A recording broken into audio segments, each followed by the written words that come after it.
Okay, so there we go. We've now claimed the quest. It seems they're back up. The team is literally contacting in the Discord. I do recommend everybody use the Star Atlas Discord, as they're a great team. You can ask for any advice, find your community. The team is very active in there themselves, not just the moderators and community managers, but the actual devs themselves. And I was just there for about a few minutes, and they were just saying they were just doing something from the back end and solved the problem quite quick. So now we've claimed rewards.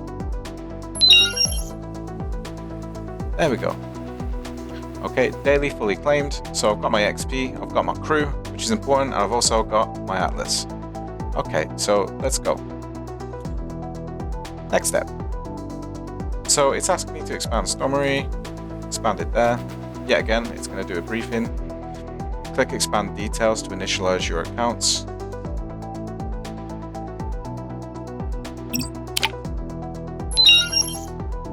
Alright. Open the Hangar menu. Okay, so here it'll be telling you about your faction central space station.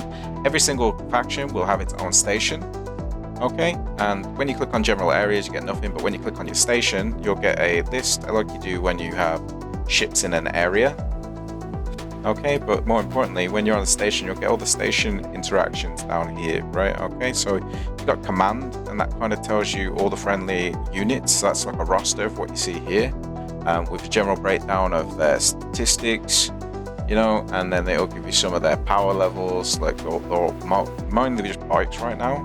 And then the star base itself will have its own fighters to defend itself, should it be under threat. This space here is generally safe space, but all the space in between these bubbles is actually viable for takeover. Okay, so let's click on this. We're at the station, so you got your hangar, crafting, inventory, crew, market, port, and details. Details is really important. I'm quickly going to pop here before anywhere else. So when you're at a space station, they generally all have their own resources, and this resource for this area is hydrogen. It has a type that will be for other categories later, but for now we'll just look at the hardness and system richness. So the hardness and system richness is basically the bonus to how much you can get and the negative to how much you can get. So if a mining resource is too hard, you will get less out of it. So it'll take twice as long for 100. It will take twice as long for you to actually get something out of that resource, which means it'll take twice as much stuff like food and fuel and ammo. Okay, and then system richness is how much you can get out of it. So because this pretty much balances it out, it's a bit of a moot point.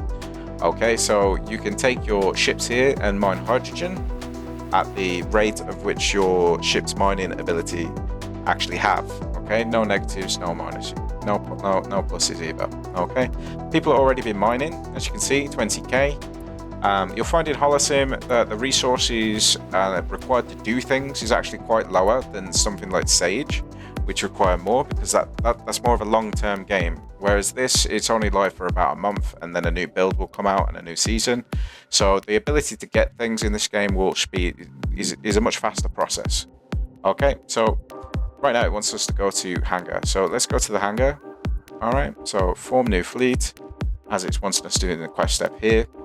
Okay, the Hangar is just a list. Because we've got no ships in there, it wants us to form a fleet. If we have any ships in our inventory, we'll be able to use them here. It's also where you will allocate crew to the ship as well, which is something that will become more down the line, something you have to do. There's no crew in the fleet yet because nothing's selected. Collected it now. The game will automatically allocate crew that you have at the station into it to fill the slots. Later down the line, that will be something that you have to interact with more, because in the main game, you'll be using NFT crew to man your ships, and they'll all have stats and bonuses. Okay, so picking the right crew for the right kind of activity will be important, but for now, it's very dumbed down, so it's just a matter of just put a crew in there. Okay, but in Holosim, you don't require NFTs in anything. It doesn't use any of your wallet assets or require any transaction fees either. So it just gives you like a dummy set of crew from doing your dailies, and you can use those to man your ships. Okay, so we're going to go ahead and do this. It's already allocated one, and we only have one anyway. Okay, there's a bunch of stats here which can give you a general idea of what that fleet is. If you're picking multiple ships, these values will be changing, but this is just for the Thimble air bike. So fuel tanks only required one, so you only need 100 fuel in total to fill it. Okay, same with the ammo, and it also tells you your cargo hold. It won't tell you a slot for your food because fuel and ammo does not use cargo space, but food does. So you need to put food in manually unless you set it up later for it to do a interaction automatically, which we'll get into down the line. It will also add to the capacity. Thimble airboat's only a capacity of 1. Max capacity for a fleet in total of the collection of ships you use is 290. Bigger ships, of course, use higher values. Okay. Bear with me a moment. We're just going to form fleet, but before that, we're just going to ringtail Lehman fleet. Does sound cool, but for now, we're just going to call this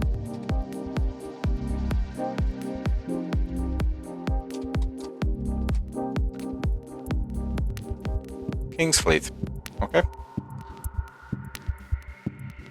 So down here, you'll get a little notification because I've turned toast notifications on because of multiple things could be going on in the game. Having a little heads up when certain things stop can help you manage your food better when you are actually looking at it, but later on you'll be able to automate a lot of things, so you won't have to constantly be doing all this. Okay, once you get a setup running and going, you can automatically set things up, which we'll get into. So but for now, we're in the hangar, we've got our ship ready. Okay, so we don't need to form no fleet. That's that. We go straight to the next step. Okay, we're going to claim. Fantastic. Now next step, click fleet settings. Okay, so from the hangar menu, you must select fleet. Click the settings cogwheel in the top right corner of the fleet card to confirm the automation parameters for that fleet's auto resupply. So as we were talking earlier, the ship will have the ability, once you set it, to pick up the resources from that station to restock itself, so it can continue performing tasks. That tasks you will later be able to automate as well. Okay, so default values should work for now. All right, so we just need to go back to hangar. All right, let's close this down. Back to hangar, click on the fleet in question. All right, we're already here. There's already some food in the cargo hold, it says. Wait a moment.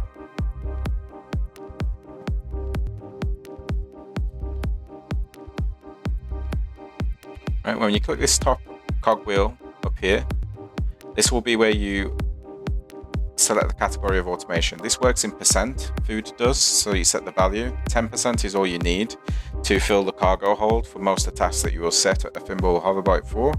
Okay, but you can adjust these values based on fleet size and all that in between later date. But for now, as the quest says, it only requires you to do this to get past the step. Okay, it's already got fuel in them, but sometimes you'll need to refuel these yourself manually. Food, 24 is good enough for the task. Okay, because it doesn't require a lot of food to do each task. Some ships will consume far more while performing tasks, so you'll have to gauge that based on the fleet you put together. Okay, so for now, we can just close off that. Make sure to always claim rewards. Get some nice XP here. Okay, so leaving the nest. Undock your fleet. Okay, so as that sounds, the fleet is currently docked at the station itself. You can just go over here, interact, just click on it, and then down here you've got things that your ship can do when you're controlling it, because now you control it, you'll see that by the green. Okay, you've got undock, you've got repair, you've got disband, you've got reload weapons, and you've got self-destruct. Okay, we're going to undock for now, but just a quick point, if you're ever stranded between a place and you have no ability to restock your fuel or food, your ship will become stranded. So it's very important that you manage resources between locations, and this tutorial will keep you being able to do that by just following it correctly. But you only use self-destruct in situations where you've ran dry of resources and there's no way to manually put resources in with your other ships. Okay, and then it will take 24 hours to respawn that ship at your central station, and it will also, of course, lose any resources that you had on the ships at that time. Okay, the crew will be recovered. All right, so let's for now do as the process says. We're just going to undock. Keep in mind, when using dock and undock in any of these quest steps, sometimes your ship will be outside the ship. I'll click undock there, claim that reward, and you'll see this here, dock all fleets. Try not to use this interaction for the purposes of quests, because sometimes the quest will not track that. So for dock and undock during quest steps, just use the dock feature, okay, to redock at any station you are at. Okay, so right now we're going to do some mining. First, we're going to mine 200 hydrogen. Okay, to do that, we need to select the fleet, which we already have. Okay, and then down here, you'll see some more interactions, warp, subwarp, which we'll get into shortly, and start mining. Okay, also scan, reload weapons, and self-destruct again. Okay, let's close, get into the habit of doing that. Okay, so here's the menu for when you're mining. It'll give you a breakdown of the area. Like we saw in details, hydrogen is the main resource here, nothing else to farm. So we're just going to go ahead and initiate farming by clicking the mining. Wait a moment. As you can see here, the capacity is filling up over time. This is using the fleet stats, which is the pinball hoverbike, to mine the stats, and it'll tell you here the rate in which it's doing that. Okay, so its cost to start mining is 10, so that's the minimum just to initiate the cost itself. Keep that in mind. And then it tells you how much ammo you're going to use per second, how much food you're going to use per second. You're going to use the available cargo space there to actually stock, and then it tells you the mining location, what you're doing, how much time you spent, how much resource you're mining per second. And it'll tell you here exactly how much that's farming at which point and how much you've gained so far. You can just stop this prematurely, but for the sake of this quest, it wants 200, so you kind of want to leave it to this mark or more. Okay, I've stopped the mining just there. Okay, so right now it wants you to just dock at the station, so we're just going to do that. And that's completed the quest step. We've mined the resource, docked at the station. That should offload all the resources into the inventory. Like right now, you'll see inside the starbase, we've gained more. There's some default resources there just for the sake of the tutorial. But with the hydrogen we just got, that's 216. That's already there for you, okay? We've got some more stuff that it states in wallet, but we won't touch any of that.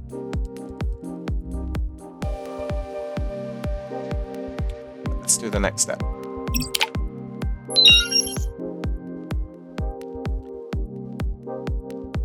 Okay, let's learn about mining.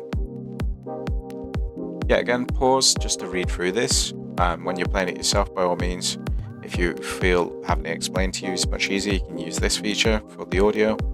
Right, I'm just going to go ahead and claim reward, but that's essentially a breakdown of mining what I've currently explained. That's the detail section it talks about when you click down here. So yeah, again, when you click on different stations, different details, and also, as always, close the menu as you're doing it. So we've got biomass down here. That's a different thing that's used for food. So you'll turn 2 biomass will turn into 1 food, and you can craft that stations. We'll get into that in a moment. So next step, we're going to warp with a fleet. Okay. To warp with a fleet, you are going to select your ship and then select the relevant category, but there's a big difference between the two kinds of warp that you can do in this game. What we're going to do for now is warp. Okay, and warp is a way to cover distance by burning more fuel.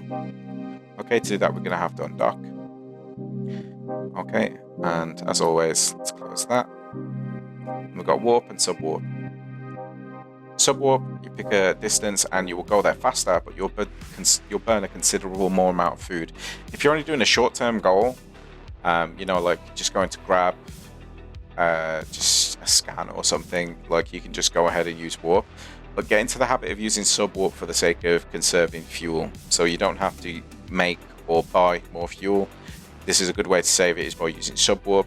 Now, for the sake of the tutorial, we're going to do a warp and see the speed. The ship's moving quite fast, as you can see. As you can see here, these are subwarping. The speed difference is considerable. Okay.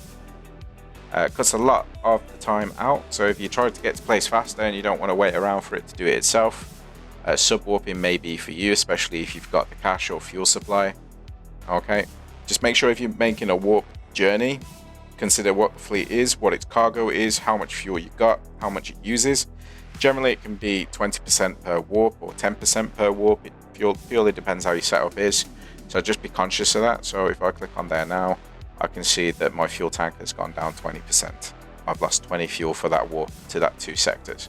Okay, so it seems to be 10 fuel per sector there. Okay. You can generally make journey from station to station, what you really want to consider is whether there's any fuel there. Okay, because if you make a station to station, you've got no fuel there, you're going to have to use another ship to bring some along, or worse, buy from the market, which will eat into your gains. Okay, let's have a look. As you can see, as the season just started, that's something you don't want to be risking. There's no fuel waiting for you. Okay, we're going to subwarp back, but we can just complete this step. Fantastic, and now we're going to subwarp the fleet, as it's saying there, which is the second version of maneuvering your ship through the galaxy. So subwarp, selecting there, and then click as always. So, as you can see, this is quite a lengthy process. Okay, while it's going through there, we're going to complete the other steps, and we're just going to let that do what it's got to do. It does tell you the information for timeframes over here, so you can have an idea how long something's going to take. Down the line, we're going to set up automation, so you won't have to, when you set up tasks and stuff, go to a place, mine thing, and bring it back. That will do it automatically, and as long as the resources are there for them to complete the job, happy days. Okay, let's complete this step for now.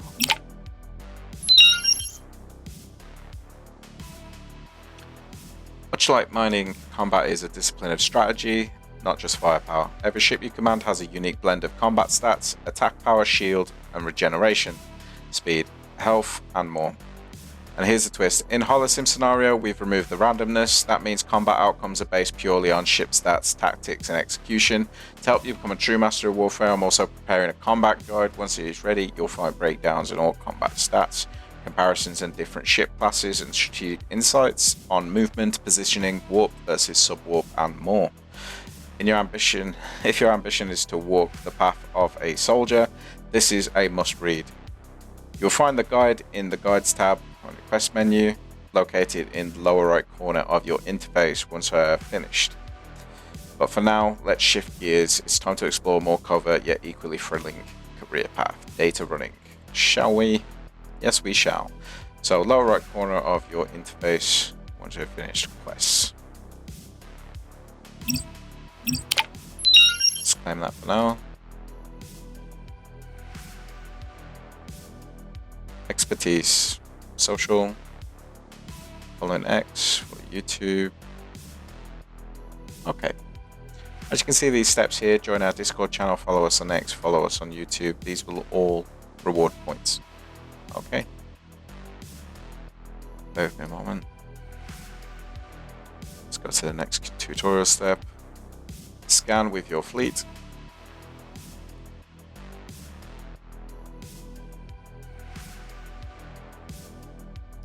So data running is the act of using your food to scan a sector of space, and in such you will gain something called an SDU. Okay, SDUs, when you have singular units, can be sold on the market and can be quite a profitable way of making Atlas. Okay, in which case Z Atlas. And that's simply just move to a sector and initiate the scan interaction down the right, which we're going to do now. So let's move this back out.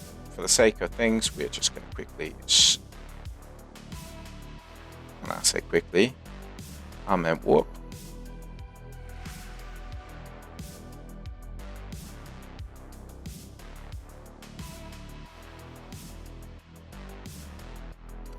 Okay.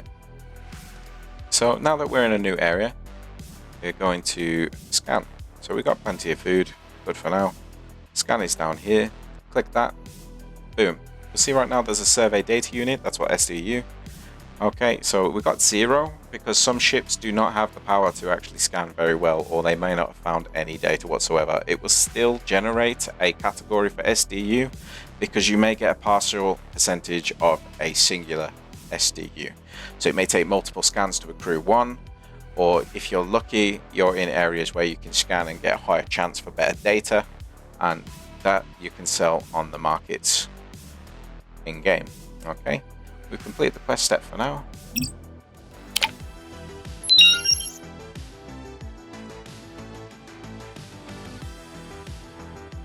So yet again, the next mission just expand out. If you'd like to pause at this point and take a read, this will just explain what I just did.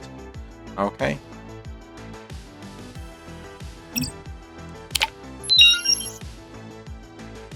Right, so now we're going to craft a water contract. So contracts in this game is a way of collating a bunch of resources into a singular item, and then you can sell that item for its flat value. It may be a lot easier to transport it as well. Okay, so a lot of people buy a bunch of water contracts up at certain places, and then they'll be able to own those resources without directly needing to be there or to carry so much. So it's a good way to transport a lot of resources by converting them into a contract. Okay, so right now it's going to ask for us to do that. So with that, let's give it a go. Firstly, let's get the ship back.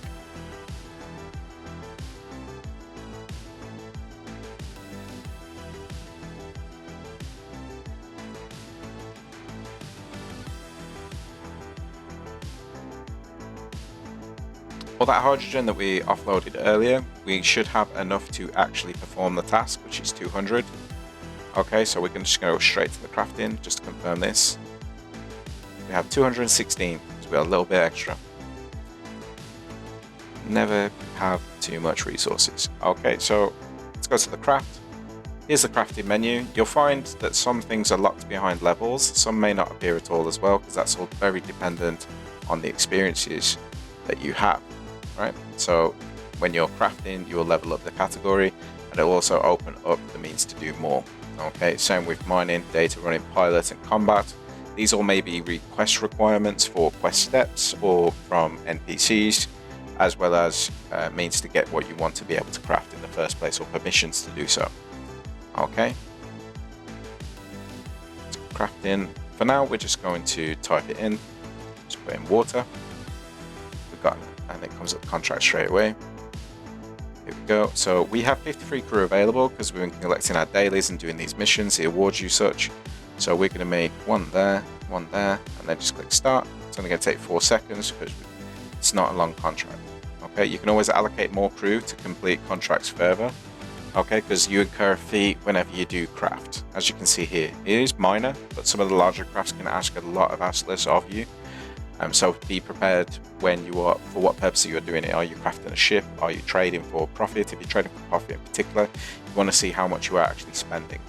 So it may be better to do a longer time for the craft, but just to make the crafting for you better, but use more and get it done faster. Okay, so let's claim the job here. Now it's complete. Right down here. I like to just collect all completed, but you can select individual ones. Still heads up here, this is the base management, so you can also use in the craft. So when you're looking at the base management itself, they require resources to maintain the bases. Currently there is no resources at all, so crafting at speed 50% because we have a low resource supply.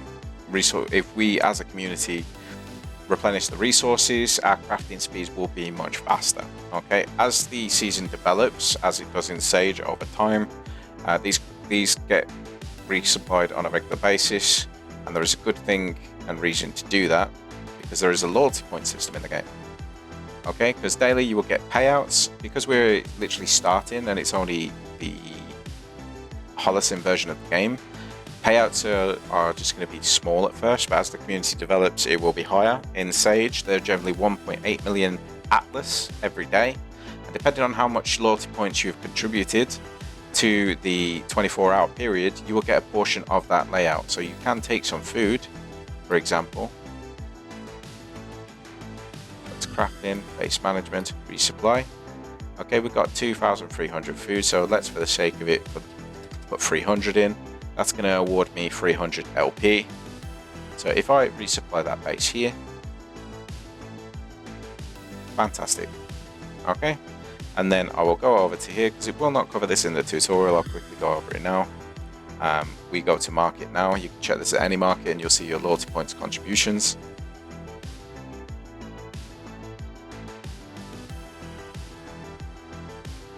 Okay, so right now everything's ongoing. Once more people contribute to the loyalty points, I seem to be the first person to have done it.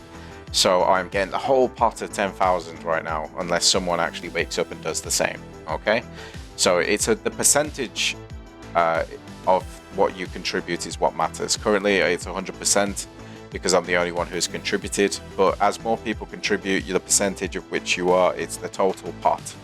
So the fraction your faction has contributed to it is what you get out on the daily payouts, and that is on a 24-hour basis. So it's worth investing in that later down the line, I believe, because farming food is better with a bigger fleet. For now, you contribute a little, but it might not be worth how much food you could have sold on the market. That 300, I could have probably made more profit, because once everyone gets up on this, I may only get minor, like triple decimal percent, you know? Okay, but keep an eye on this system, because with the markets right, you might be able to buy food at a very cheap price, contribute a lot of LP, and make a higher return as a result.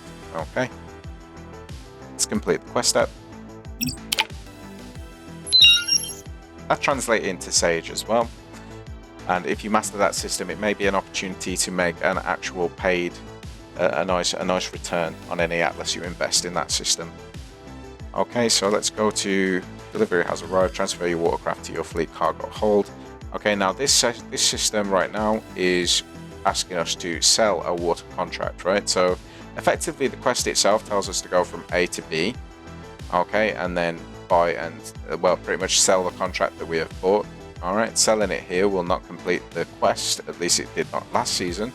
So what we're going to do is travel here, and then we are going to sell the contract. All right, bear with me a moment.